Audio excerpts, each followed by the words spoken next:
Mark's looking very different tonight. There we go. I believe we are out there and we are streaming like the demon. Hello, everybody. Welcome to Longbox Crusade Network. Of course, I am Jarrod Alberich, aka Death Probe, aka the Yard Sale Artist. I tried to be clever, but it looks like I ran out of characters to do Yard Sale Artist inside of Death Probe, inside of Jarrod. Anyways, we may be joined by mighty Mark Hatherley later on, but for now, I am joined by the letterer of Shipwrecker. It is Mr. Rob Jones. Welcome to the show, Rob. Hello, thank you, Jarrod. I might have even made a banner for you. Check it out. Oh, look at there. Oh, wow. Do you know what? No, I do feel very blessed. Thank you. Oh, no problem. No problem. All right. So yeah, Rob does the lettering on the Shipwrecker and many other things. In fact, since we've got you here at the beginning and we got kind of a bit of a quiet moment, do you have any projects that you're working on right now that you would like to talk about? I know you can't talk about some. We talked about that earlier. There's a few I've got obviously NDAs on and stuff like that, so I can't speak about them. But there's some coming up on Kickstarter soon. There's a comic I lettered called Oculus, which is coming up. It's kind of a superhero magic-y kind of Doctor Strange vibe to that. Bloody hell. Do you know what I'm going to do? Because my computer's right in front of me. I'm just going to bring up my file. Yeah, cheat by all means. Cheat. I'm working on about 14 projects at once at the including minute, ours. Including Shipwrecker, you know what I mean, and stuff. So it gets a little bit confusing at times. So I've just finished, actually. I was saying before we came on, I've just finished lettering a project which finished kickstarting called A Cold Dark Universe, which is a anthology comic. They're all the stories in it about 15 pages long. I lettered the whole lot, which was a big challenge because obviously there's like 7 different stories and you're doing 7 different styles and stuff like that in it. So yeah, like I say, so just finished that Cold Dark Universe. That was kickstarted. They did really well with theirs. I'm sure if you follow Peace Love Comics on Twitter, you'll be able to see about being able to get a hold of a copy of that. Just look at my to-do this week list. I'm lettering something called Explosion High, which is coming to Kickstarter soon. Think kind of X-Men kind of style, you know what I mean? Which is really fun. The artists on that, there's a couple of different artists on it. One of them is a guy called Norrie Miller, who is fantastic. He's a Scottish artist. He's also drawn a comic I've lettered, which I'm on the 3rd issue of now, called Vehicle, which is about demonic cars, which is amazing. Nice. Yeah, it's fantastic. Think Maximum Overdrive. Right, simply put, think Maximum Overdrive. Obviously mixed with Carrie, mixed with every Michael Bay film you've ever seen, and it's fantastic. It's so good. It's lettered by a friend of mine called it's written by a friend of mine called Matt Hardy. Okay. Who consequently, him and artist Clark Bint and myself have our first story coming out in Heavy Metal comic. Nice. In issue 305, called Cyberarchy. Matt wrote it, Clark drew it, and I lettered it. That comes out not this issue coming, the issue after, so that starts then. Okay. So that's really cool. Heavy metal, you know what I mean? Proper kind of classic. Yeah. Classic kind of work and stuff like that. Everybody knows heavy metal. Hell, what else? I'm lettering stuff. There was a big Kickstarter again. I do tend to letter a lot of kind of Kickstarter projects and stuff like that. Tales from the Quarantine. Obviously, they're all kind of 1-page stories. Okay. That people did, and obviously it's about, you know, kind of everything we've been going through the last year. You know what I mean, and stuff. So, what with COVID and everybody being on lockdown and stuff like that. So that's been really interesting because again, there's loads of different styles involved, and there's writers like Kieran Gillen involved, and artists such as like Rachel Stott. God bloody hell, who else?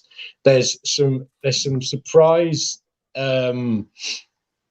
licensed characters in there that they've been given permission to use, and I'm not allowed to say who. I'm not. You know I understand. I understand. Which is frustrating because there's one I just want to like scream and shout about because it's fantastic, and obviously like kind of childhood kind of hero. You know what I mean? Like our childhood like thing I loved. God bloody hell, what else is going on? Jesus, I'm just looking at my list. I've got stuff coming up soon. There's a book called Infinity Agents, which is by a publisher called Ovation Comics. It's a guy called John Schlim. Sorry, I can't mispronounce that, but Infinity Agents is kind of like Men in Black, but you know what I mean? Like, I'm trying to figure out a way to describe, because it's like Men in Black in kind of the sense that there's a kind of a government agency that's dealing with aliens and stuff like that. But there's all sorts of other things involved. There's like superheroes involved and stuff like this, and kind of alien tech and everything else. Really good. Ovation Comics do amazing stories. They did one book called Battle Royale Planet, which is kind of secret wars, but with loads of different alien races and stuff like that. So that was really fun to do, and stuff like that as well. So I'm busy. Yeah, That busy. I quit my job yesterday. You know what I mean? To do this full time. So it's good times right there. It's terrifying times, is what it is. But it I'm glad I caught you on the way up. So I think I want to welcome, by the way, Craig Zablo and Pat Sampson on our chat. Thanks for joining us, and I'm sure others will stream in as we chat. We usually get a handful of folks, but let me switch my banner here to the official Shipwrecker update banner, and I think I even have, if I remember correctly, a sample of your work ready for tonight. Oh gosh. This is some of Rob's inks over. Well, my letters. I'm sorry, your letters over the inks. I'll get it out eventually, but there we go. So there are some of, that's right. There are some of Rob's letters over the inks. He was telling me earlier that he likes to get a hold of the pencil files, the inks files, or anything early to drop his letters over it, and that way it'll speed up a lot faster. Once we got our finished colored project, and obviously when it comes to things like sound effects and stuff like that, once color pages come in, I can kind of use eyedropper tools and kind of fit the colors of sound effects and stuff like that, and maybe caption boxes and narration boxes and all those kind of things around that too. You know what I mean? And so it fits nicely on the page. It just means then that also as well, like obviously as we're going along, sometimes you don't know how a page and dialogue are going to work until you see it on the page. And you look at something and think, ooh, that's a bit clunky. I don't need that because the artist has done it this way, and it kind of explains what's happening anyway, and it becomes unnecessary and stuff. So I think all my stuff is perfect, so I don't think I'm the same when I write. You know what I mean? There's obviously there's kind of rules apparently you're meant to have only like 26 words per balloon, and And I look at my stuff that I've written. I'm starting to go. I Bendis it. I just Brian Michael Bendis. Yeah, go on. There's 7,000, speech bubbles and everything else on a panel that's like 2-inch square, and just like, yeah, we'll fit it in. It's fine. Yeah, because it's only me that's lettering it and has to deal with it. You know what I mean? So I actually learned that lesson from my letterer on Hamilton versus Burr Werewolf Tale, my first comic book, and he was the one that told me, hey man, you might want to try to keep it at 25 words or less per balloon. And that's why on Shipwrecker, a lot fewer words and a lot more panel space for my artist to work. That was sort of my big lesson learned. I bet you learned that too, being a writer and a letterer yourself. I mean, like there's bits out there about how to, how you should approach a comic and write a comic and stuff like that. But obviously when it comes to, if you're writing something and then passing it on to an artist, I mean, I'm trying to remember from the scripts that you said. I mean, you're not too descriptive in your panel details, are you? So you give your artist quite a lot, and I'm the same, because the idea is it's a collaboration, right? You know what I mean? They will always give you something better than what you thought of if you just let them run. Exactly. And sometimes, you know what I mean? I've felt like some of the books that I've done. Like I was talking to you about one I did beforehand called Griff Gristle, which is like kind of Constantine of the Deep, you know what I mean, and stuff. Gristle, like Quint from Jaws meets John Constantine, basically. It's the kind of thing we do. And the artist on that, Rory Donald, he has inserted bits into his art that we've seen as we've gone along, and then what we've done is we've taken that and used it as plot points in like later issues and stuff like that, you see. So they can be, that collaboration really helps. Obviously it's about it's the sharing of ideas, isn't it? You know what I mean? It absolutely is. Yeah, that's really worked. You know what I mean? I have it on good authority that live via satellite, I think we have my main man Mark. Can you hear me? Yeah, can you hear me? Yeah. Yep. All right, cool. There he is. I was just so got worried. the link. I'm sorry about that. Part of my rudeness and tardiness. No, I was late with the link, as Joe November will tell us when he joins us in a moment. Right. We were just giving him the update. Right. Looking for my favorite layout. There we go. That way we can see your art big, and Let me Rob sort and of I like can chat off. What do the you got camera. there? What you got there? This is page 26, I believe. Woohoo! Ross, you know. Rough's look better than anything I've ever drawn. I hate you so much. No, you know I love you. I said, well, you got a new Instagram. Well, it's a different name. I Okay. thought this one was cooler. Oh, I don't know he's if getting that's spicy on us, folks. But I don't know if that's the search name or not. I just said, let me just change it because I changed my name on Instagram, right? But it's still the same. I guess you can find me by either name. Well, awesome. I'm so glad you were able to make it. That penciled page is no great. problem. And the ladders, Mr. Jones, nice to meet you. Hello, man. Nice to meet you too. Yeah, awesome ladders, man. It's bringing these stuff right to life, you know. Thank you. I'm really glad you're liking them, bud. You know what I mean? It's easy. It's easy when the pages are good. You know what I mean? And stuff like that. It spurs you on. You know what I mean? Well, thanks. I mean, I'll take that as a compliment.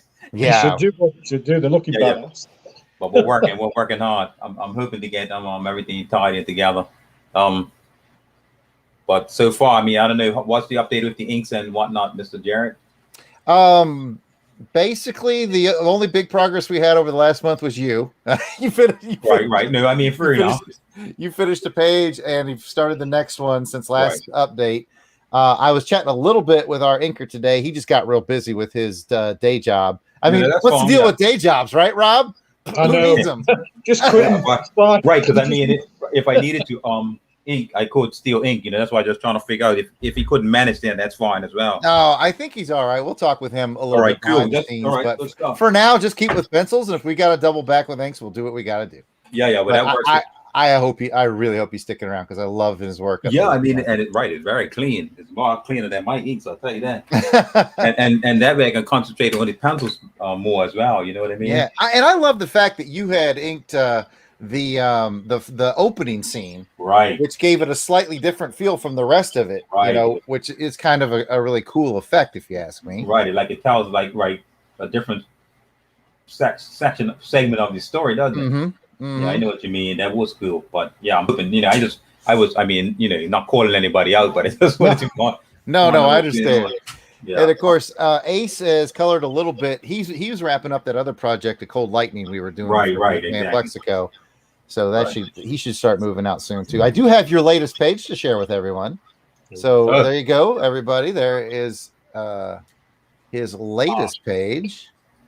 That's page 25. That's with the first fight with a couple of zombies, right? Just a couple of low-level pirate zombies, and you go. It doesn't have the magical lettering of Rob on it yet, but there's a little bit of humorous content. It with size 72 Comic Sans. It's fine. He's gonna cover all the art. He's gonna It's a lot letters. No.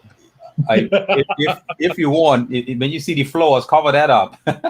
Yeah, I'll aim for that, man. That looks wicked. That looks wicked. Yeah, thank you, sir. I'm very excited to kind of get moving more on this. You know what I mean? It's sat in my to-do folder. You know what I mean? I've got, so I'm ready to kind of jump on it again. Because, like I said, the way I kind of did it last time was big batch, get to that point. I've been having to think about, obviously, our kind of title page, our double page title page. And having to think about how to do that and there you go. Everything else. And I want to really kind of lean into the Bond kind of style, you know what I mean? Yeah, Stuff right. That. So I really want to get it right. So I've done it once and I didn't like it. So I'm going to redo it and stuff like that. I didn't want to share because I left it for a night, looked at it the next morning, went, no. And I'm going to tweak it and change it and stuff. Because I really want it to look the part, you know what I mean? So that's the one I'm going to have a good mess about with and see if I can get it looking like kind of like a Bond title screen effectively. Yeah. That's the vibe we're going for. And there's the black and white, as you guys can see on the screen. Wonderful pencils by Mark, and then inks by Ron. So yeah, that's good stuff. Man, we had a lot of Shipwrecker update information tonight. Our guest is waiting patiently in the back. Should probably bring him out soon. I'm gonna do a little something with my my screen here. Your screen's probably going to go a little bit crazy for a second, but I need to set up so we can share audio. And I had it done earlier, but you know how StreamYard is. Every time somebody new comes in, Yeah. you kind of like internet. pull it out, put it back. There we go. Oh, look at that He-Man. Yeah, I'm gonna just put on this for a minute. This will keep me occupied for tonight. All right. Well, let me put this banner up then while we're talking. There, everything you see is for sale. So if you want, you want to make a bid on that or an offer, that is welcome. Anyways, I think not my Hulk cup. My Hulk cup is not for sale. No. Yeah, I am bar mitzvahs. You know what I mean? It's all good. Well, I'm going to click this official button right here to get to the official creator spotlight portion of the show. We are going to bring in the man himself, adding him to stream, giving him the big screen, giving him his own banner. It's Joe November. Hello, Joe. Welcome to the show. Thanks, guys. Glad to be on this show. This is exciting. Yeah, we talked a lot about comic books there and creation. Usually our guest doesn't have to wait but maybe 5 or 10 minutes. We went a little longer. Me and Rob were all excited, and Mark came in and got us fired up again. Yeah, I was a bit late. All good. Hey, but it's a pleasure to finally meet you, Mr. Joe November, you know. Oh, Heard yes, tons sir. of your music. You know what Thank I mean? you. Awesome music, man. Appreciate it. We have drawn for hours and hours to Joe's music. Yeah, exactly. I gotta turn off this this brand so we can see Rob. Rob's hiding behind the brand. There he is. I was cheekily vaping. So anyway, I want to welcome to the show, of course, Joe November. Joe is a music. Well, how would you refer to yourself? As a producer? What term would you use? I would say music producer. There are people that call themselves beat producers, but I just don't make beats. I try to make music in general.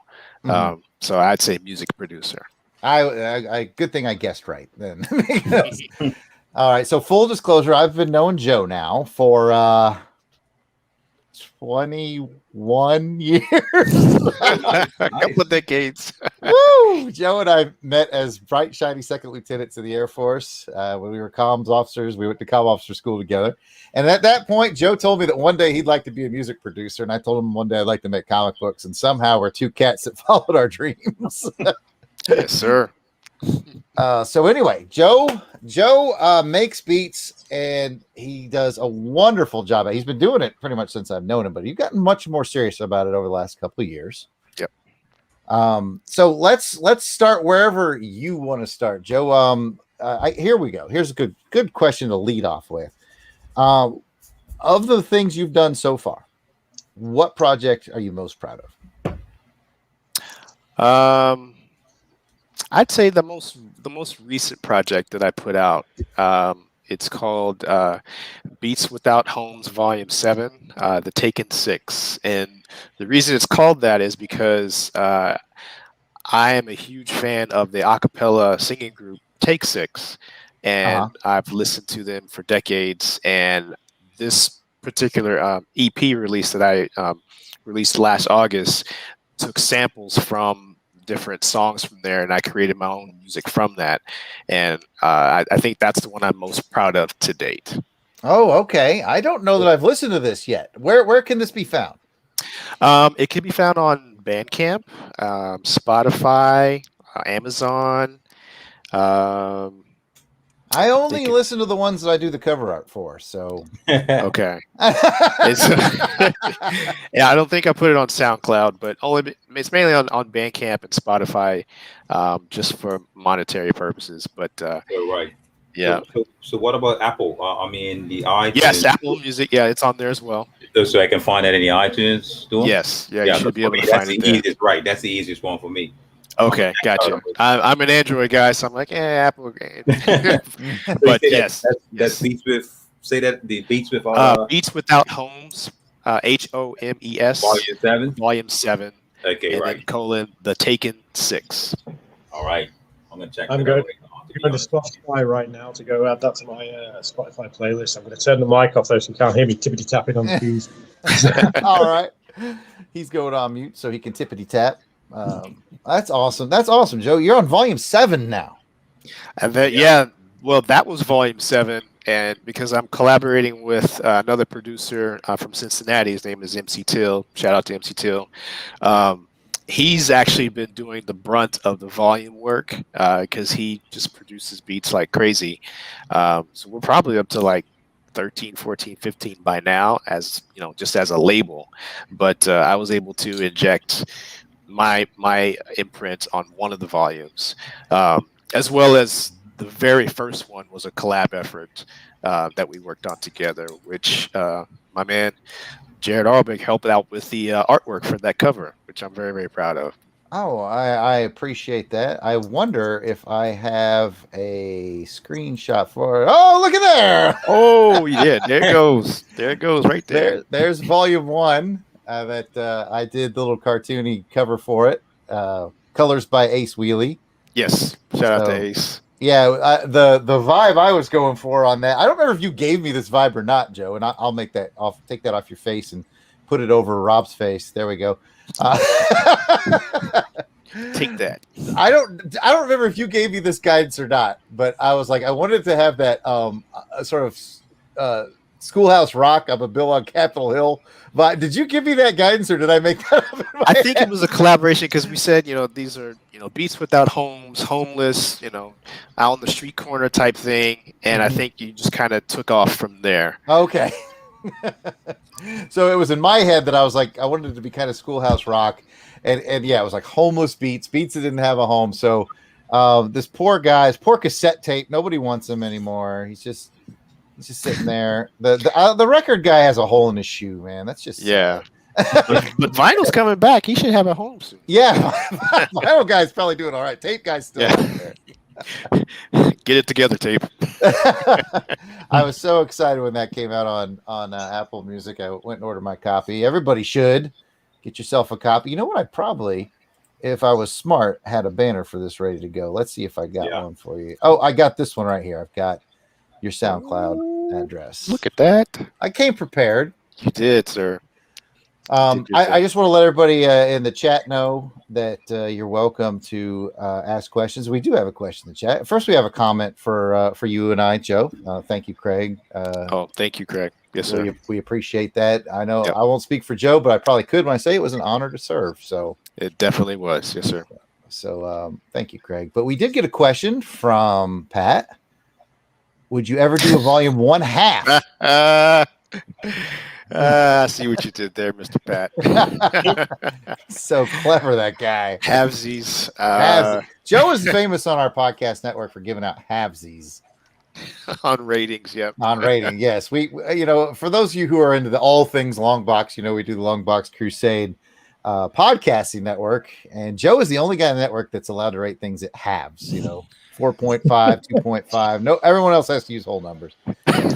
So that's I think we will carry that until the day we die.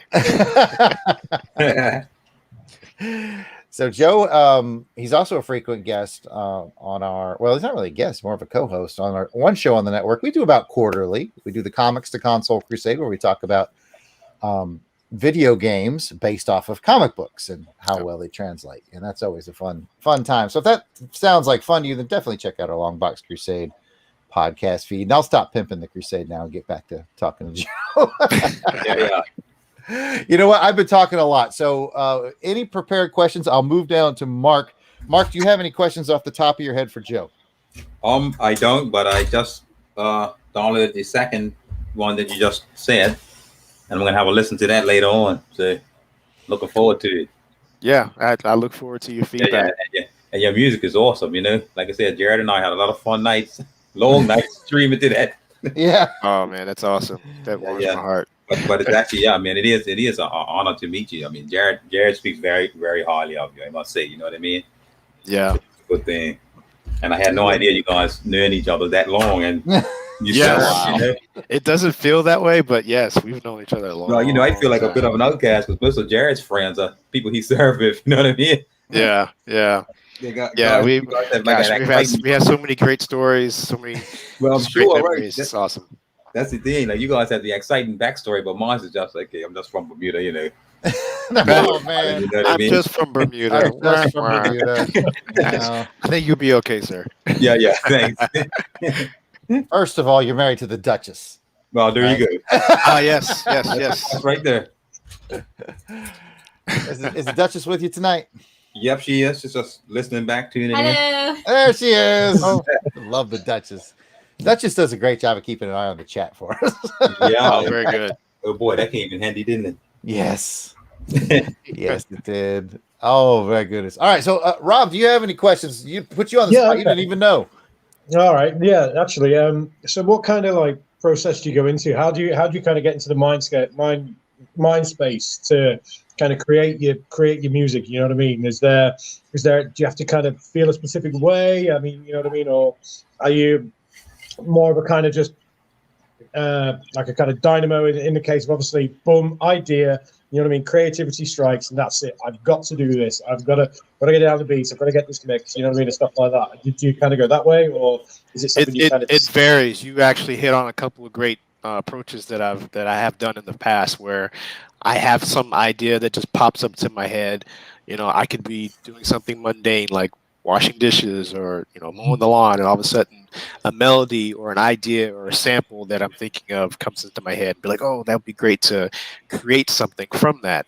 And then the problem is I have to remember that moment so that I can go back when I have time to go back and go, okay, this is what I was thinking about, and let's put it into the computer and see what happens. And then other times I'm just sitting in front of my my laptop, my music laptop, and I'm just trying to think of things. I find some samples that sound good, and I'm like, oh, well, let me put this together and see how it sounds. Or, you know, here's a drum beat that I'd like to put together, or when I'm initiated with ideas for like podcasts, and I get ideas for, you know, I want it to sound like this, or here's an inspiration for this type of music that I want to hear, and then I just kind of go from there. So Okay. it's a varied approach, but you know, hopefully it works for, you know, where I need to put it. Okay, cool. Do you basically work in kind of all samples and stuff like that, or do you play any instruments as well? Like, you sit there and go, ooh, this bit could, you know, add a little bit of guitar maybe there, stuff like that. So you'll sit down, record that kind of stuff, add it in and things like that. The answer is yes. I do samples and I do play my own instruments as far as keyboard is concerned. Okay, cool. So I grew up as and I'm originally from Kentucky, and my dad and my uncle were the church musicians at the church I grew up in. So I was involved in choirs and things like that, and so I was involved in music at an early age, and so I had a really good affinity towards that. As I became a teenager, I got more into drumming and was in the drum line at band at school, and then continued learning music. And then when I was in college, I say college, I went to an institution, not a college. You went to the Air Force Academy. Yeah, it is an institution, not a college. But so I started to, you know, I was in the gospel choir there. Had some great relationships as far as, you know, music contacts, and even wrote a song for the choir for our senior band concert, and it was a lot of fun to do. And then when I was in the military, I would be the drummer for different church services, and also play piano and a keyboard for different church services. So I just kind of just kept it up, and then as technology kind of caught up with how you can so easily make music at the home, then I was able to take advantage of that technology and implement what I know versus grabbing, you know, samples from anywhere, or listen to different types of music and picking apart different beats or melodies, and then just trying to combine the two together just to create something unique and different. Because the goal for me is that I want to create music that I'd like to listen to. So, and that's a really good goal to have. So yeah, basically the instruments I played was keyboard and drums.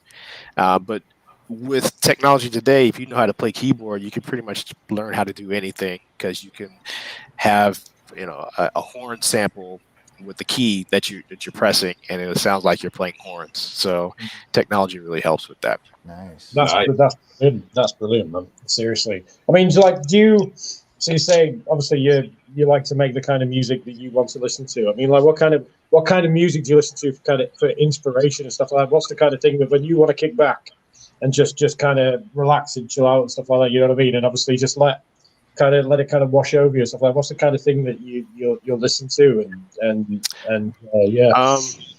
I take inspiration from a lot of different types of hip hop, but I don't like trap very much. I'm not into the trap scene. I'm not into the drill scene that much. Though I do know of those genres. I really love jazz. What's interesting is that I love more of the standard kind of old school jazz, Miles Davis, that type of thing, versus like contemporary jazz, like, you know, I guess Kenny G would be an example. I'm more of an older head when it comes to that. And then there's some R&B that I like to listen to. I don't listen to very much country, but I definitely appreciate the genre. As a musician, I know the workmanship that goes into creating songs, so I take value in that. But I don't necessarily have it in my, you know, Sirius XM playlist, you know. But mostly, and then just there's different chill vibe music, you know, lo-fi. I listen to that stuff that has really nice vibe to it. But yeah, you really won't hear anything too like hard, grungy, fast from me. I am a laid back person at heart anyway, so I think that reflects in my music. I was I about would to say definitely agree. that reflects. Yeah. That's I cool. got a question for you from the chat here. It is from the Duchess. How long were you into music before you realized that you wanted to be serious? And she did correct that serious below. So how long were you in it before you realized you wanted to be serious with? I've been doing music like since I was a child, but as far as getting serious and kind of creating my own name and putting myself out there, it really wasn't until about maybe 5 years ago that I started taking courses on music theory and music production. There's a great program here in town. I live in San Antonio, Texas, and there was a great program that I signed up for, which the military helped pay for. So there's a plug for the military. That they can really help pay for schooling even after you get out. So I was able to take advantage of that, learn some really good techniques on music production, music recording, what the studio environment is like, and I just decided, you know what, I think this is the time. I invested in some studio equipment, basically just a MIDI controller, which is basically just a dumb keyboard because it doesn't play anything until you plug it into a computer to allocate the notes that you want to hear. And then you have to purchase, or some people download what's called a digital audio workstation, or a DAW. And my DAW of choice is FL Studio. You may have heard of Pro Tools and Reason and Ableton. Those are other types of DAWs that are out there that you can create music from, but mine is FL Studio. And yeah, it really is like 5 years ago that I was like, I think I can do this and start putting my name out there and put some music online and just see what people think. And every year it just seems to be getting better and better. So really blessed to be in that position. Good stuff. Absolutely. I thought I saw one more question in the chat. Oh, there it is. It's actually for Rob. So Joe can take a break from all this interrogation real quick. And Rob, when did you get into lettering and why? Okay, so I got into lettering by accident. I started off, I wanted to write my own comic, basically. So hell yeah. I wrote my own comic and stuff, and then realized, oh shit, I need a letterer. So it was a case of, all right, and I didn't really have any money, so I thought, I'm going to learn how to do this. And I did it, and it looked terrible. And then I kept on trying, and it got a bit better.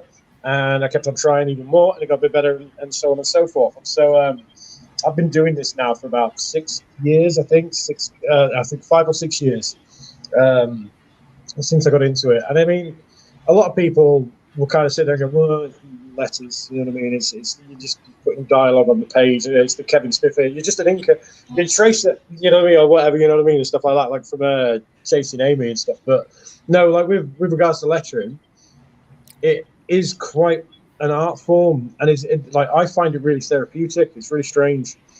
I like the processes of it, the processes that you do. So you're setting your files up, you're looking at what font best fits the artwork, you know what I mean, and stuff like that. And then obviously making sound effects and stuff like that, things that really work and sit and mesh into the art. Or, you know what I mean, if you really want them to kind of sound effect, you know, if you've got like loads of guns going on, you know what I mean, and all that kind of stuff, you really want to kind of accentuate that and everything else. So that's really, I find it really fun to do and really relaxing, to be fair. So I really like the process. The most boring process, I won't lie, is the exporting of files and then uploading them to something. You know what I mean? I live in, as much as I live in a reasonably sized, you know, town in the UK, our internet's shocking. So I mean, it takes forever to kind of get stuff uploaded and stuff like that. But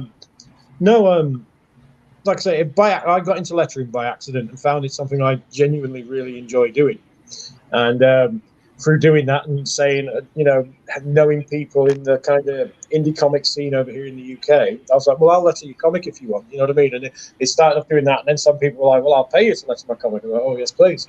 You know, that's fine. And obviously, it kind of built from there to the point where obviously, like I said earlier, I've quit my job now, and I'm doing this.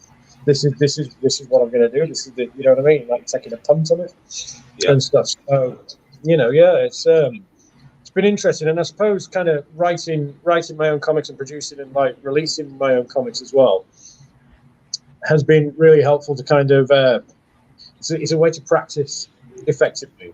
I'll do something in my comics, and then obviously if someone from like maybe a bigger publisher comes up, I go, ooh, well, I've done something similar here. I'll just kind of tweak that style and things like that, and kind of port it over and things like that. And it's worked really well, you know, as a kind of way and means of doing things. And obviously, like Joe said, you know what I mean?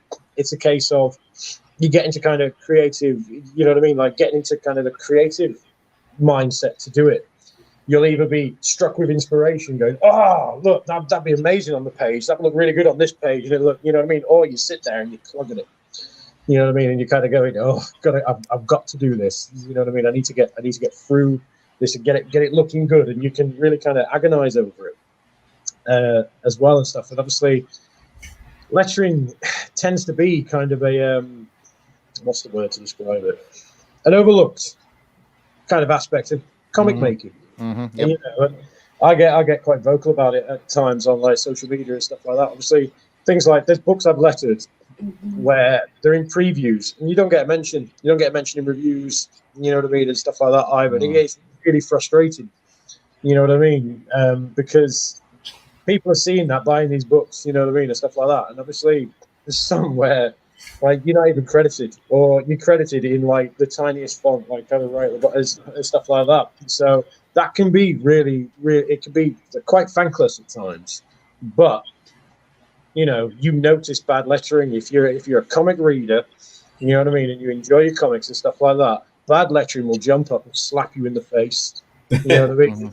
It'll just sit there and go, oh, Jesus, you know what I mean? This is terrible. So, yeah, it's something I've really kind of had to work at over the last 6 years, because my first attempts were appalling. And so, obviously, I've kind of sat down, worked at it, read stuff. Blambot has some fantastic kind of some fantastic how-dos or how-tos, you know what I mean, and like comic book grammar and all this kind of stuff on his website. Obviously, if you don't know who Blambot is, he basically provides the mainstay of indie comics fonts. He does a lot of free fonts for people. Obviously, there's stuff there. He develops stuff that you know, more pro stuff, which you pay for, which I bought many a font from his website. And then there's bits on Comicraft's website as well. And then there's a British letterer I know called Jim Campbell, and he's got a really great blog. And he talks about, again, it's talking about stuff like butting balloons to panel borders and things like that, which is something a lot of people don't generally tend to do. And so when you're kind of lettering a page, you want to try and make sure you keep the depth, like obviously with the art and colors and stuff like that, there's a lot of depth to the page. And when you just slap letters on top of it, you lose that. Like you lose a lot of the perspective, depth, and things like that. So you wanted to kind of make sure all this stuff flows as well, so it sits nicely on the page. It sits in, and it becomes kind of one with the page. And that's something, again, I've had to learn, because my first few comics I really didn't think about stuff like that. And so as you're going along and as you're doing more and more, you kind of note it becomes second nature. I've gone off on a tangent. I know that.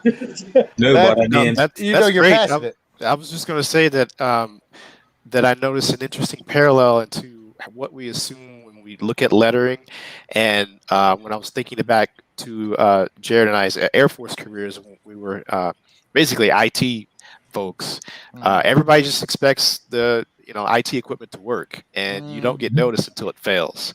And and that's the same thing with lettering. You just assume that you just want to be able to read what the characters are saying, and nobody gets upset until you see a misspelled word or something doesn't make sense. Like, he wouldn't say that, and then that's when everybody cares about the lettering. Yeah, Crossbar eyes, you know what I mean? Yeah. That kind of stuff. There's a lot of that. People forget that. You know what I mean? Things like crossbar eyes, they're just not used in comics, and it's like obviously comic book grammar and everything else. But yeah, it's a case of people only really notice it when it's gone wrong. Yep. And in a way, you want it to kind of be like that, where you know what I mean. It becomes, like I say, it becomes seamless with it. Yes. However, You don't want to be the focal point of the comic. No, that exactly. aspect. You know what I mean? What you want to do is you want to. Like, I kind of, when I'm talking to people I'm lettering for, the way I kind of phrase it is something like, it's garnish. You know what I mean? You're making it. You know, as much as it's functional, it's still got. You know what I mean? You're doing it to kind of accentuate the stuff that's already there. Yeah. You know what I mean? And stuff like that. So it's almost like garnishing a comic book, but also in a functional way. And I saw a message from a lady named Courtney. Hello, Courtney. Our biggest supporter is Courtney. She gave you guys a seal of approval there. I'll put it up on the big board. Said, "Hey, Joe, Rob, welcome to the family." Yes, yes, yeah. No Courtney, I have friends on Twitter. Yeah. You know Courtney. Yeah. And there goes Mark. I gave Mark some spotlight there. Look at him go. It looks wicked. But just to piggyback on the lettering part, also is a matter of finding space to place them as well. Yeah, and I mean, again, you find it could be a fine line. I forget. I try to keep it in mind, but sometimes I forget, and then you're done a page. Like, okay, well, I'm not going to change this. I'm assuming though you probably get wrapped up in the page. Yeah, you know what I mean. You get wrapped up in the page and stuff like that, and then obviously that's where it's problem solving. And I quite like problem solving. You know what I mean? Like me, I don't know. I can't speak for obviously other letterers and stuff like that, but I like problem solving and like trying to think, how am I going to work this into the page without like covering something vital? You know what I mean? Or right, exactly. Like that. And I quite like doing that. And I give myself the kind of time and space to do it and look at the page and think about obviously placement and stuff like that. So the comic reads nicely. You guide the eye across the page, so you know what I mean. You're following that kind of like the vital visual information. Exactly. That's there. You like I say, you're doing it in such a way where it's not glaring and jumping out in your face and everything else. So, but no, it's a case of people. You know what I mean. You live and learn, don't you? Obviously, yeah. I'm sure artists, you know what I mean, like Jim Lee and stuff like that, when they started out, they didn't give a monkeys about the lettering. You know what I mean? Yeah, exactly. Stuff like, and stuff like that. So it's a case of obviously that's something that's that comes with practice and you know what I mean, with experience and time and stuff like that. So yeah, it's definitely a challenge, but it can be quite a fun one. It can be frustrating at times, I'm not gonna lie. Like I've lettered a comic recently, which should have been a novel. To be fair, you know what I mean. I'm not gonna name anything with it, stuff like that, but it should have been a novel. It really should have been. Obviously, the amount of dialogue that they got in there and stuff like that. You know, I managed to work it, but it's almost like it becomes like that. See, have you guys seen that famous panel of Magneto, where he's talking and all you can see is his feet? So it's from a very early X-Men comic, and all you can see is his feet because there's that much dialogue in the panel. Balloons cover like that's it. It's just like his feet, and then there's two other dudes' feet, and all that lovely Jack Kirby art's just covered. You know what I mean and stuff. So that's something you want to avoid when you lecture. We lost our buddy Mark to the triangle once again. Hopefully he'll be back soon. I got a question for you in the chat, Joe. Auburn Elvis asked, creating music seems mercurial compared to the visual arts where the work is fixed and observable. and then he leads that into, do you ever have trouble holding the different elements in your memory as you work? Yes, that is a very good question. And because part of it is it always sounds way better in your head than it does when you put it into the computer. And then you're trying to figure out, well, how can I either change it so it sounds better into reality, or manipulate or use what I'm using right now in reality to make that sound good.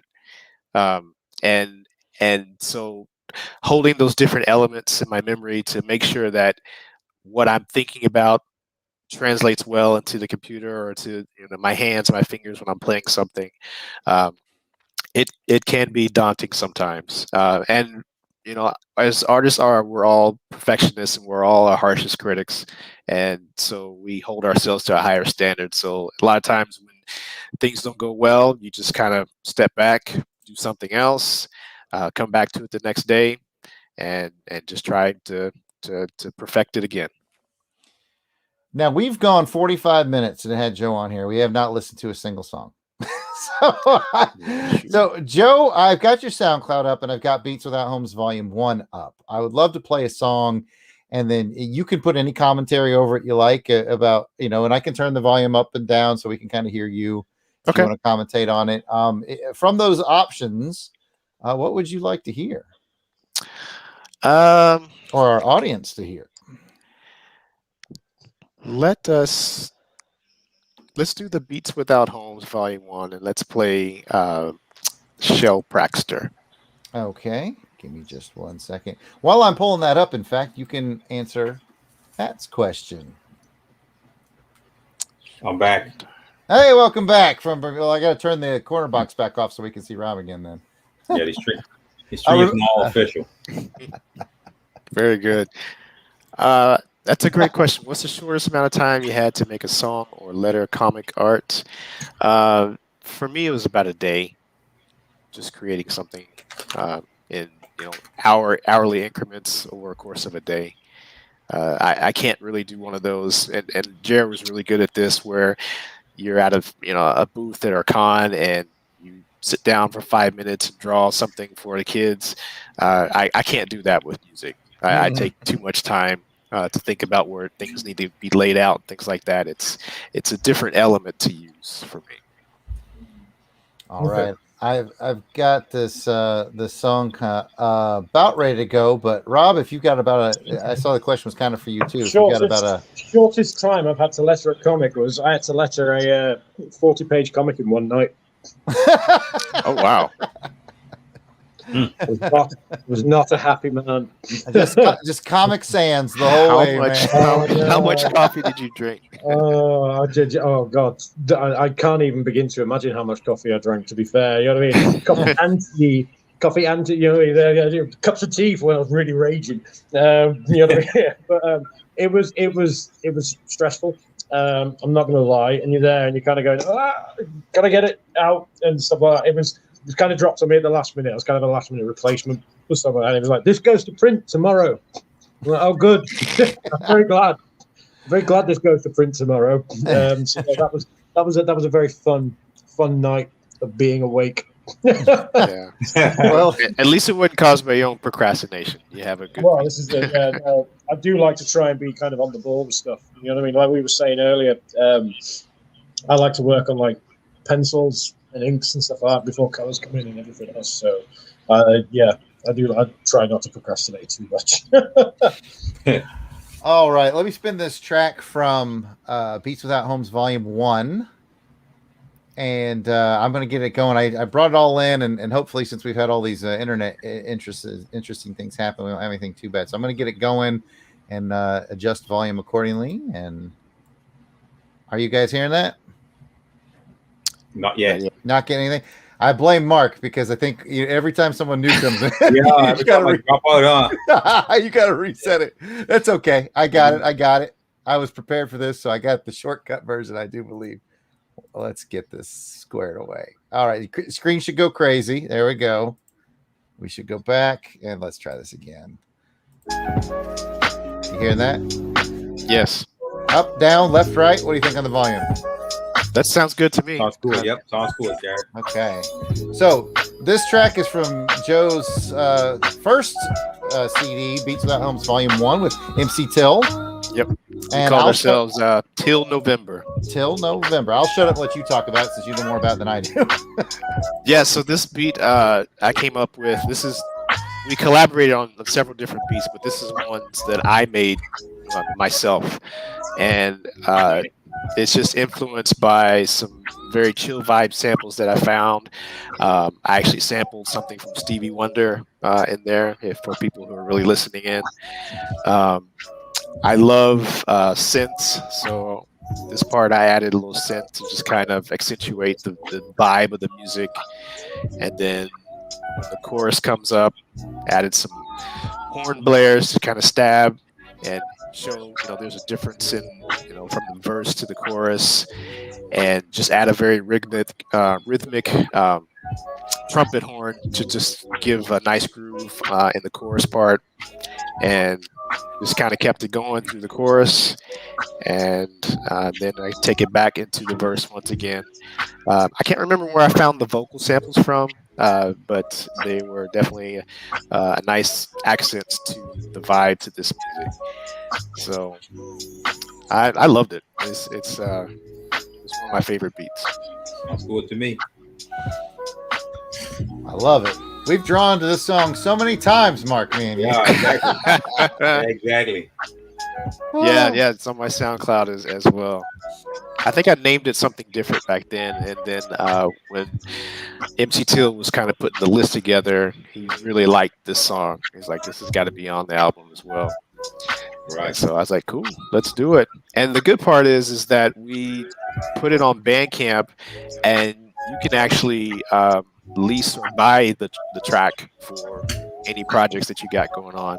So we definitely have it there for purchase as well. Yeah. So There it's you all go. there. Check out his Bandcamp page. You go to Bandcamp, you just search Joe November. Is that how that works? Yes. Simple enough. Joe November on Bandcamp. Good stuff, Joe. Thank you, sir. Now, how did you get hooked up with MC Till? Yeah, so interesting story. I am part of a Facebook group page called Underground Hip Hop Only, and there's a lot of great artists on there. There's a lot of fans of the hip hop genre, and I noticed this one particular guy. Whenever he posted something, he was extremely nice about responding to every single great compliment that he got, and I just like, man, that's pretty cool. So I wanted to know more about him and learn that he was a hip hop artist in his own right. He had done a lot of Christian hip hop, and has done his own thing for a while, and he's from Cincinnati. And I was like, man, I would like to work with this guy somehow. So I messaged him. This was probably like 3 or 4 years ago. It's like, hey man, I really like your stuff, and we should probably work on something together. He's like, well, right now I'm trying to get together a label, and I could use more producers. Would you like to join me? And I was like, sure. And so we just kind of took off from there, and it's been a really great relationship. We've actually met each other in real life a couple of times. Sat down and had dinner with his family and stuff like that. Really, really great individual, really down to earth. One of the nicest guys you could ever meet, and he's a very, very talented beat maker, musician. And our method, how we work together, has done really well. What he does is he basically just gives me the drum track and maybe some very low sounding samples, something in the background to kind of give me a spark for inspiration, and then I will just overlay instrumentation on top of that, and we'll just kind of mesh those two styles together, and they seem to work.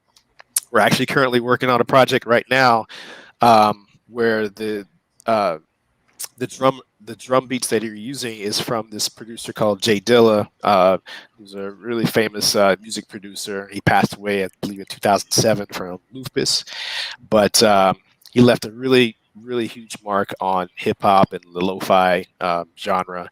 But MC Till used drum beats and drum samples to create the beats for this concept that we're doing where we merge Jay Dilla with Harry Belafonte samples. Oh, I'm a And- fan. I'm a and- fan.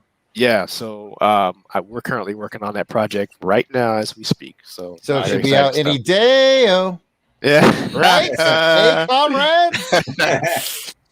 Oh. Oh, I tell you what, I had the Harry Belafonte's Greatest Hits CD when I was in high school, and to this day, it's one of my favorite CDs that I own. Nice. To this Nice. day. To this day. All right. Pick another track, Joe.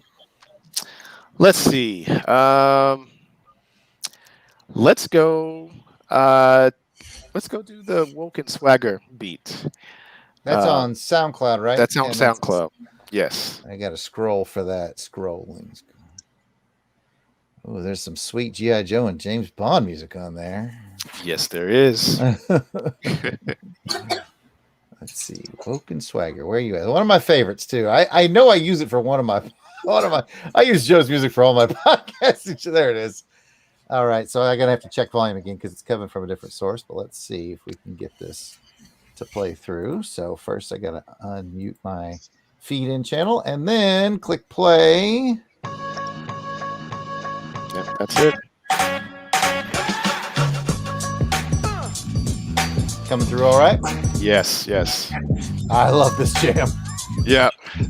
So the inspiration for this song is there's an anime that I love called Cowboy Bebop, and there's a particular song on the soundtrack called New York Rush, and the song is way faster than this one. So what I decided to do was just take some of the keyboard samples, slow it down, create a really funky hip hop beat to it, and it just kind of built itself from there. And I've got a lot of great feedback from it. Jarrod, I think you used this as inspiration for the dad rap that we did, as far as just aligning the vocals to a beat. Yes, this is what I laid my sweet vocal tracks. Nice. And I also got some inspiration from where did I get inspiration from? Just different hip hop artists. The intro is actually the same intro to a group called Mobb Deep. I basically just redid the intro like they did on one of their songs, and it got a lot of good feedback from it. And there's one artist in particular. His name is Mega Ran. He really liked this song, and he was doing a live show, and he played this song on his show because it was dedicated to the legacy of the anime Cowboy Bebop, and it had all the different voice actors on it. They created new songs from the soundtrack on it. It was really well done. There was this whole show made about it, and he played this song on there, and I was really glad to hear that. That is awesome, man. I love Mega Ran. He's big in the video game hip hop community. Yes. That is awesome. Guess what's showing up in the chat already, Joe? Why not? Only a matter of time. Why not? Why not? All right, why not? I'll put a pause on that. You can't deny the people what they want. Give the people what they want. Give the people what they want. Yeah. Mark didn't even have to look up from what he was doing. Didn't have to look up. He knows what's up. All right, I'll press play on this one. If you guys enjoy. All right, now. Ooh, that's hot. An old gamer in my 40s. Time to tell my story. I'm a gamer in my 40s, and it started with Atari on a black and white TV. And man, I'm not even sorry. It was Red Square versus Square in imagination. There was a lot of late nights trying to put this together, only because timing the vocals together, trying to find a beat that works. I wanted something funky and very attentive that kind of wrote his cadence to what he was saying. And also wanted to change the beat up as well, just to show progress from when he was talking about his life early on, and being in college and being in the Air Force, and then being a dad and a husband. I wanted to do that as well, so that there's a beat change up towards the end. what I just seen. And what people don't know is there's a very special sound effect that came from Jarrod himself. It is called the slow scratch. Slow scratch is in And the he song. gave me maybe about 4 or 5 variations of it because he's been doing it for years. I was like, I got to put that in this song, man. And he obliged. So I was very happy about that. Do I see black and white screen staring right So yeah, I had a lot of fun with it. Can't wait for volume 2. So I gotta lay down some tracks. we gotta lay down some tracks because we gotta keep this thing going. Maybe you just gotta live some more so you can talk about what you've done. I know. I Yep. got more life. 16 bits on my color screen. I'll do it live for y'all. Something called Yeah. Processing. Blue Hedgehog runs really fast, but Nintendo hits back with a link to the past. I'm addicted to the double, so I got to run out and get that Super NES. Yeah, that's NES down. Keep glancing at my Genesis, man. What's next? Sega answers back with The a 32X. and a Sega CD to slap on the side. Man, Sega really knew how to How to pimp pimp up that ride. So stupid. Courtney loves it. Now I'm in college. Yeah. There you go. One of my favorite songs. Yes. Oh, y'all. Great. It was really Yeah. fun. This So- was a fun song to do. So what was fun about this is Metal Gear laid Solid, down that game was fun. these lyrics, Castlevania, you know, just Symphony of the plain Night. old lyrics. That's all There's in the no audio rhyme track. I here. sent it to It's Joe, simply the best game ever. and I was like, if he ever gets to this, whatever. And it was like, I don't know, 3 or 4 years later, Yeah, it was at least 2 to 3 years later. it shows up in my inbox, and I'm like, what the hell is this? Yeah. Yeah, because I remember him sending me the file, and then I had switched computers, and I lost it somehow. And I was like, "Oh snap! I can't find it." And it happened to be on one of my backup drives. And I was like, "Oh yes, I finally found it." So that was part of the delay. That was Meant on to be, me. Meant to be. I think I went back because I think I heard the slow scratch. Y'all, this girl's the Where'd that best. come out? I'm in the middle. Yep. And I'm in Iraq. Seems every GI has an Xbox in the pack. That sucker weighs 15 pounds. That's the truth. It's the only gaming system that might be bulletproof. I finished my war, headed I home heard the at slow last. scratch while we were Got a talking. big stack of games. Yeah, I think we passed it. Rated system with some really great games. Ah, Speed 2 and Dino no, Crisis. That's okay. In the RPG chart, she was sit out that golden eye. I think it's probably in this break, isn't it? There it is. There it is. That's not an effect, y'all. You can order that Yeah. effect from me. I'll sell it to you, lease it, whatever you need. What's Oh, funny is I can see like the number of current viewers we have on the show. Before we started this track, we were like by a dozen, and now we're down to 4. Well, time to go. Well, there's dad rap for everybody. We all love dad rap. Oh my goodness. Let's take some questions from the chat then. Duchess wants to know, what are you working on right now?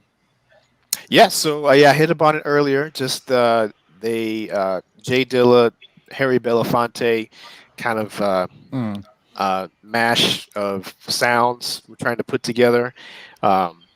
It's harder than you think because you're trying to create drums with a very boom bap sound, and then you got Harry Belafonte samples that are very melodic, and they create their own melody, and then what I'm trying to overlay must match that melody, and so it's painstaking, but I love the process, and I'm really looking forward to what comes out of it, because I don't even have an end result of what it's going to sound like. It's just whatever I find and whatever I feel, that's what I'm going to put out there. So sometimes you look at the challenges Harry Belafonte and you're like, this could never be. He said pleadingly. That's a deeper Harry Belafonte cut for everybody out there. Yeah. I told you I'm deep into that CD, man. I can probably sing you every lyric to every song. Oh, it's funny because Courtney in the chat says that you should do a project with the LBC crew, as if you haven't done every intro and outro. I've never done it. It's so Let's funny. see, Whenever there's we G.I. Joe. Yes, go, yes. Bond. James Bond. What was the 80s one that I did? Oh, that was for the long box, and we use it for long box and Crusader Chronicles. And that's kind of the beauty of it. I'm glad that came up actually, because Joe's done, like, every time we start a new podcast on the network, we just go to Joe's SoundCloud page and see if we want something. And then we get greedy sometimes. We're like, hey, Joe, can you give us something with an 80s action film vibe? Or Joe, can you do this? And he just always comes through. Always comes through. Yeah. So I tell you what, Courtney, since you asked in the chat, do you want to hear the Joe beat or the James Bond beat? Because I'll play that one next for you. Oh yeah. They're both. I'm looking at them. They're both right here on the SoundCloud page. G.I. Joe or James Bond? Your call, Courtney. And while we await that answer, is that the question I wanted? Yes. There you go. What jazz musician really hits you in the heartstrings? That's a good one. Courtney says Louis Armstrong for her. Oh, okay. Yeah, that's She's also made her decision, so look forward to that playing while you talk. Yeah. If you had asked me 10 to 15 years ago, I would have said Joshua Redman. He's a saxophonist. I really like his stuff. But lately, I really like Robert Glasper. He's a musician out of Houston, keyboardist. Love his stuff. Wow. Joe knows names I don't know. You and me both. Y'all hearing that James Bond track? Yes. That he made this specifically for a video game podcast documentary I'm doing. Nice. So he uses that's a homage to John Barry's 007 theme, which is basically the only guidance I gave you. I was like, use one of these two as your main theme, and you still managed to mix them both in. I'll shut up and we can listen. Yeah, another element to that track is another anime called Neon Genesis Evangelion. There's a track in there that I felt just meshed extremely well with the Bond music that Jarrod showed me, and I just kind of interpolated a little bit and played it on my keyboard, and I think it works really, really well. Is that that part we're listening to now? Sort of that fast. No, it's in the chorus. It was okay. just a few seconds ago. Okay. But I also had to add the famous James Bond. Yeah, he's squeezed that in there. Yeah. Oh, awesome stuff. Yeah, that's it's coming up. Right? There it is.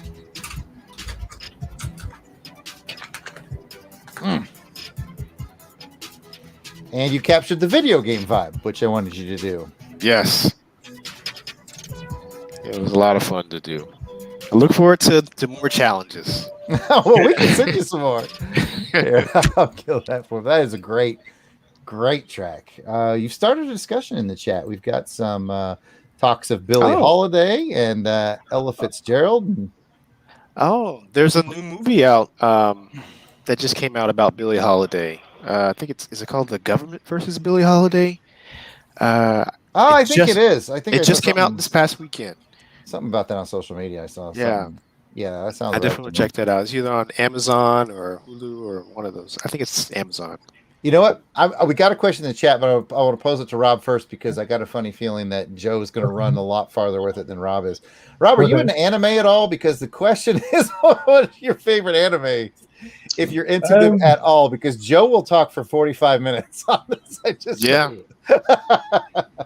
My son is my 16-year-old and my 14-year-old sons are into anime. My 14-year-old loves Attack on Titan. Okay. Absolutely loves Attack on Titan. I've never really kind of got into anime, to be fair. I always used to go. I remember seeing Akira when I was really young, and it just kind of really kind of like that's not a very child-friendly anime to watch. It wasn't the best. It wasn't the best of things. I mean, to be fair, followed it up with not an anime, but followed it up with The Guyver, and you know what I mean. The Guyver, yeah, you know what I mean. There's strong kind of like anime vibes in that stuff. Like it's something I get a lot of people asking me. You know what I mean to maybe check out, and like. My kids are there going, you've got to watch this, Dad. You'll love Attack on Titan. I'm like, you know what I mean? But like, I've started reading more manga. Okay. And stuff like that recently. So stuff like, my sister bought me The Kingdom of God, which is obviously what the Netflix show Kingdom filmed in. You know, it's a Korean Netflix show is based on, and that's amazing. And it's like feudal Korea mixed with zombies You know what I mean, and stuff like that. And that manga, that's fantastic. And obviously they've turned that into a live action show, but it is something I should probably take a look at because I've got a feeling there's going to be some absolute gems for me to check out and stuff like that. Like my girlfriend's 9-year-old has just got into My Hero Academia and stuff like that. You know what I mean? And so I've got a summer. You know what I mean? She's been watching that, and I've been I've bought some of the books as well. You know what I mean? To kind of keep stoking that fire. You know, and stuff like that. So, but no, yeah, you were bang on, Jarrod. I'm not a massive anime person. You know what I mean? Me neither. It'd be really interesting to sit back and listen to obviously what Joe kind of what. All right, here we go. I'll segue that question with another question. What anime would you recommend to someone who never watched an anime before and you would like them to get into it? What would you suggest would be one that would be accessible? It would be the first one would be Ninja Scroll. That's the one he gave to me. That's how I got it. That's the first. That's a great intro into like very quality anime. That stands the test of time because it came out in the 90s, I think, and that's like a very, very highly regarded anime, and plus it's just 90 minutes long versus 4,500 seasons of Dragon Ball Z or whatever, or Bleach, or some of those long anime that you basically have to just sit down for hours and hours and hours to watch. This is nice sit down, check it out, and then there's some really nice anime that you wouldn't think really would be anime. Like I turned them on to that Highlander anime that. It translated really well into an anime setting. The movie The Highlander. Yes. It was really well done. I think it's actually by the same studio who did Ninja Scroll. They did this one. And there's some other ones too, like I mentioned, Neon Genesis Evangelion, Cowboy Bebop is huge. But those all seasons. Like you have to watch 25 episodes or whatever to get the story, and not everybody has time for that. That's why, like, I know Dragon Ball Z, I know some of the characters, but I would never sit down and watch it because I know there's just way too many to kind of get into. Yeah. And that was actually one of my questions I had for you, Rob, I think you answered it, is just have you ever lettered for manga? But it sounds like you have not. I haven't. No, I haven't yet. I lettered a comic which is heavily inspired by manga. It's out from Behemoth Comics. It's called Asaka Mime. And it's kind of grizzled kind of detective story set in Osaka, Japan, that's also inhabited by kind of mythical creatures and stuff like that. And they're hunting a mime that can obviously shapeshift. And like I say, the art style's very, very manga. It does read from left to right, though. You know what I mean? It's set out like a traditional kind of American comic. Right. And stuff, but I would love to let a manga. You know what I mean? I don't know how well I'd. Obviously, I'm hoping it would be a translation because my Japanese is very rusty. I can only really say open the gates. I would like some noodles because I thought it'd be really funny to learn. Maturo bai watashi kokoro. If there's any Japanese people listening, I've just ruined that. But no, I remember at school we had exchange students, really strange for like a school in rural Suffolk, growing up here in the UK. And we had a Japanese exchange student and encounter 10 in Japanese and stuff like that. But no, it would be something I'd like to do. But you also see a lot of stuff about like manga lecturers have a lot. They have to basically a lot of work to do. They have to basically work stupidly fast. You know what I mean, and stuff like that. But it'd be something I'd give it a crack. Why not? I'd have a go. You know what I mean? Yeah. I'd try everything once, and see where you kind of go from there. But sorry. Sorry, no. One of our listeners sent in via the back channels. Speaking of lettering, actually sent in the sample that you were talking about on the X-Men Magneto page, and I'm able to put it on the screen now. Oh wow! Yes, that is the quality lettering right there. That is That's from our one of our watchers on Twitter. Auburn Elvis sent that to me probably way back. We were talking about it, and I just noticed it just now. But I thought it was funny enough. I should put it on there for you. I love it. That's awesome. I do. I love it so much. Just like, who is that? Is it Magneto? Is it Ant-Man? Who is it? So there's some bad lettering. I think that's more bad editorial, is what that is. Yeah. More than anything. Who let that slide?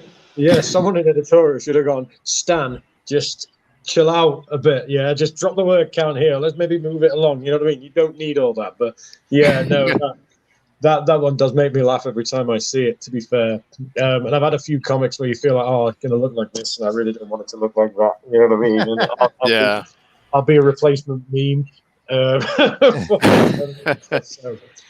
but yeah, man, that He-Man is coming out really good, man. Isn't That's so it? good. Thanks. Thank you very much. Wow.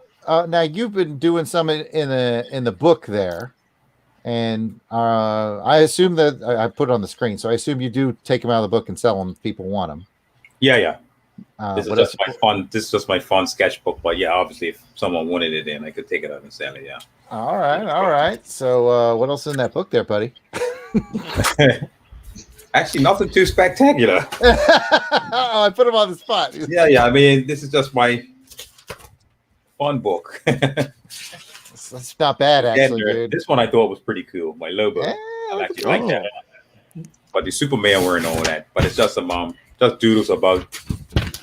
I got it, so I said I'm going to use it. Then I just have my Voltron back there somewhere. I think. The Voltron you drew from last time. He disappeared.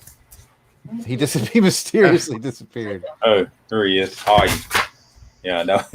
Check that out. But I'm good. Yeah, my goal was to actually just fill it in, but I normally have a sketchbook and I just do crap inside of it. So I said I'm going to take some time and try to complete the whole book with decent stuff. You know. Mm-hmm. Well, it looks good. Looks real good. So far, so good.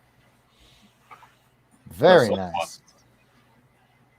Oh, cool. I don't know if this is allowed or stuff. I just thought of a little question to ask Joe actually. Okay. And stuff. So like DMC from Run DMC, he does his own comics. Oh, I vaguely recall that he did that. Yeah, that makes sense. Yeah, he does his own comics and stuff. Out of your kind of I suppose like out of your music, what would you see would transcend maybe into a comic? And also then, as a side question, out of your influences, whose story do you think would translate really well into a comic book?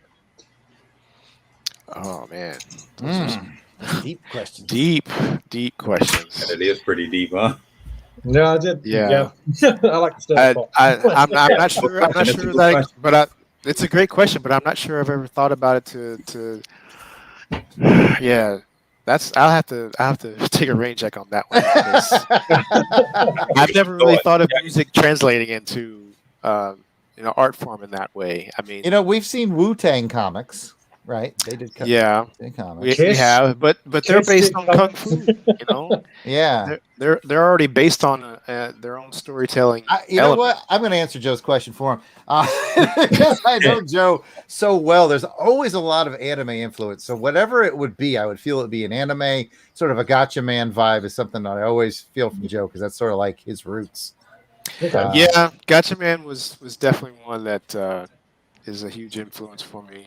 I mean, we knew that anime in the 80s is Battle of the Planets or G-Force, but in Japan it was called Gotcha Man, and the banners that you see on SoundCloud that Jarrod he created and colored. Well, you didn't color; it was Ace that colored it. Yeah, I believe Ace colored those. Okay, but you had the original drawing concepts. They're based off the Gotcha Man figurine and the stances and things like that. So perhaps maybe that one will maybe translate well. But that's really all I can think of. That's a great question. He hit you deep tonight. Yeah. Right. Let's move to Jarrod. What would you pick out of your kind of like your musical influences and stuff like that? What kind of comic would you like to see? All right. Anybody who's known me for 10 minutes would know if I was going to be making my own comic, it would star Prince. There have been a couple of Prince comics by Piranha Books, but Yeah. I would do a whole run of Prince for as long as they would let me do it. Now, would have. Sorry, go on. I was going to say I would have Prince in every stupid situation you could imagine. He'd be an astronaut on the moon. He'd be on the 7 seas fighting sea serpents and hanging out with sexy mermaids and stuff like that. Would you work his songs into the comic? Yes, 100%. And like basically just take a song and I was just thinking that because I am such a fan. I have most people don't even know he put out this many, but I have like over 60, maybe over 70 now Prince CDs. And I could totally see myself just putting in one and listening to a track and going, okay, this comic's going to be about that. And the next one's going to be about that. The next one's going to be about wicked. That's fantastic. So somebody get a hold of the estate and see if you can get me on that. Mark, you want to draw that for me? Sure. I knew it. Yes. And the cool part is because in real life, Prince had a rule that like you couldn't really look at him in the eye. And so that would be like maybe part of his superpower or something like that. That's you right. Look at him. We all know what happens if you look him in the eye. I'm not going to say it on the show. Not going to say it on the show. Family friendly show. But yeah, that would be. Yeah, I remember when we were playing. What was it, Guild Wars, and you created a Prince character on there. I did. Yeah, I remember that. I wish I had more time for gaming. It makes me sad. Yep. Anyways, we're just going on now. Dutch just wants me to make that Prince comic book happen. We're just going on. So let's go around the horn and see if anybody has any questions for anybody or any last minute comments. Poor Mark's just been so quiet. We got all these chatty people, and Mark hasn't got to say 2 words tonight. So Mark, I'm good. Well, I mean, I'm just happy. I'm just honored to be amongst such great people. You know what I mean? Such thanks, man. And the Lateran, the music is awesome. You know what I mean? I'm looking forward to seeing the Shipwrecker coming, of course. Oh. But that means I gotta working steady, but not as hard as I would like to be working. Obviously, we all have other responsibilities as well. Yeah. But so I'm just hitting that hard, and I'm just honored once again to be among such great people. And thanks, Jarrod, who's introduced me to so many of you guys. You know, people I would have never known. You know, on my little small island, not in the triangle, but in the Atlantic. Well, we love it. We love having you here. Actually, I do have a question for Mark. Do you know how far Trinidad is from where you live? Trinidad is, it's considerably far. Okay. Yeah, it's not near to Rivia. Okay. Because we're considered like a Caribbean country, but we're really not, because we're actually in the middle of the Atlantic all by ourselves. You know what I mean? Mm-hmm. Oh, okay. A little island is just like, you know, it sort of got that stigma to it. I don't even know why I got it, you know, but that's just how it goes. Gotcha. And I asked just because my wife is from Trinidad. Oh, right. Okay. Yeah. But not Tobago. Now, Mark, I don't know if you were on earlier or not, but you've got access to the folder to see it. But I did put this up earlier on the screen. Oh, yes. Well, I go in there quite often, right in the folder, just to see because sometimes things just pop up. Yeah, and that's what I love about the folders. Yeah. People just pop up. And I actually read through the pages that were done. I actually read through them, and it was pretty exciting, you know, to see all of it come together. You know, like I tell you, this will be my first comic book. Hopefully, you know, we get to the end of it. You know what I mean? Yeah. But so far, so good. We'll make it one way or another. Exactly. But you know, it circles back to what Rob was saying before. When you see that, like that picture that I just put up, on the brand, like the letters. Yeah, like we've looked at the drawings for a while and been like, "Oh, these are great." But the letters make it into a comic book, right? It just brings it to life, you know. And I can't imagine once the colors hit it, you know. I mean, it's going to be a comic book. You know what I mean? It actually looks like a comic book. You know what I mean? Got to be great. And I got so many more stories running behind it, man. We're never going to stop. Never going to stop. Yeah, well, hey, I'm here for the long run, you know. I don't mind, Jordan. I like it. I love it. I love it. All right. So Mark, anything else because we've all talked over you tonight. Anything else? I'm good. Well, I don't say much anyway, but hey, I'm fine. I'm good.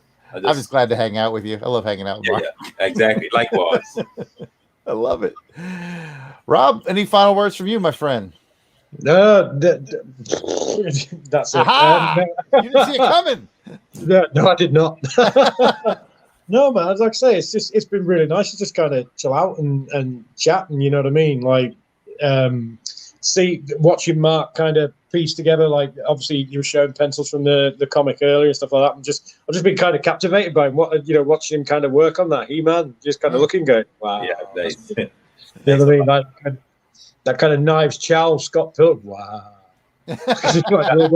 Watching it go and stuff. And Joe, I've got, like I said, I've followed you on Spotify, and I can see me putting on some of your stuff, you know what I mean, whilst I'm lecturing. Because I'm always looking for music whilst I'm lecturing, you know what I mean, and stuff like that. I've got various Spotify playlists of stuff, you know what I mean. It ranges from dad rock to, you know what I mean, like to like punk and everything else and stuff like that. But then I'm always looking for stuff that can help me kind of keep my focus and stuff I like that. recommend dad rap, actually.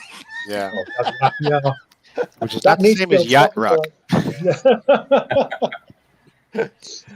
Very good. I appreciate that. No, I'll definitely be giving it a listen tomorrow. Actually, I've got some stuff to do because it's midnight here in the UK. Yeah. Oh, wow. Okay. I'm going to bed. I'm back up at 7 a.m. I'm trying to get him to bed. No, I'm all right. You know what I mean? It's fine. But no, it's just like I say, it's been nice to chill and obviously, like, just chatting, kind of like be welcomed into this world. You know what I mean, and stuff like that. So thank you. No, thanks for stopping by. It's nice to get, and I'm sure we'll get Ron Went will be by. He wanted to come by tonight, but he had a real life work thing he had to do tonight. So we missed our inker, and we'll definitely be talking to Ace to get him on, and it's just fun to have everybody together. So I guess the final words for tonight go to our special guest. The show was built for you, Joe, and we're glad that you came on. We're glad for everything you do with the Long Box Crusade. Yeah. So what final thoughts do you have for tonight? I just appreciate the spotlight. Jarrod gave me a great heads up because he knew that I have real life obligations. I have two cute little twin toddlers, and I had to figure out how can I get the house quiet so I can focus on this and work with the missus to take care of them while we're doing this. And so she was gracious enough to oblige to give me a couple hours to talk about myself. Yeah. Well, tell her that we really appreciate it, especially from me. Thanks for doing that. It means a lot because you are such a big part, but unseen part of the Long Box Crusade Network. Your songs are on all of our shows, but not unheard. But it's time to bring you forward and let other people find you too. So appreciate it, man. Thanks for being here. As far as I'm concerned, everybody, if you wouldn't mind giving this video a like, maybe subscribe to the channel. We're awfully close to 100 for such a young channel. We're pretty happy about that. This is episode 3, I think, and to be cracking up near 100 subscribers is really nice. So tell your friends, loved ones, give us a like, give us a subscribe, and definitely check out the Long Box Crusade on your social medias and, of course, your podcast platforms to listen to us run our mouths. Oh, what you got there, Mark? Which I saw something. What was that? My little princess, her entry. Oh, look at that. She's chip off the old block. Yeah. Look at that. That is cool. Thank you to the little princess. Dance, dance, dance. Oh, that's so cute. All right. I'm going to let this run with a song as everybody can sign off and leave as they want, with the exception of Mark. I want to talk to you afterwards. We got business to discuss, believe it or not. Yeah. Okay. So, what song do you want for the outro, Joe? As long as it's on Beats Without Homes Volume 1 or on your SoundCloud page.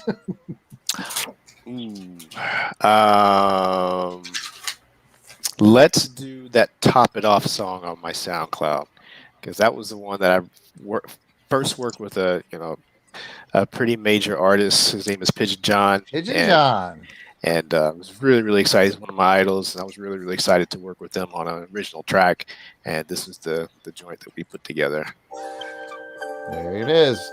We're going to let that play. I'm actually going to go on mute and wave goodnight to everybody. And Mark and I will meet after we kill the stream. I want to see the fly ones and make them dance. I know I got the whole world in my stance, so I'ma get loose, spend my whole advance, and top it off. Top it off. And top it off. Top it off. Top it off. Fly up, bumping that house of pain. Peace. See you later. I got the place shining like a diamond ring. Yeah, you know how we do it and you know how we hang. Up in the studio, the beats a banger. I go rampage.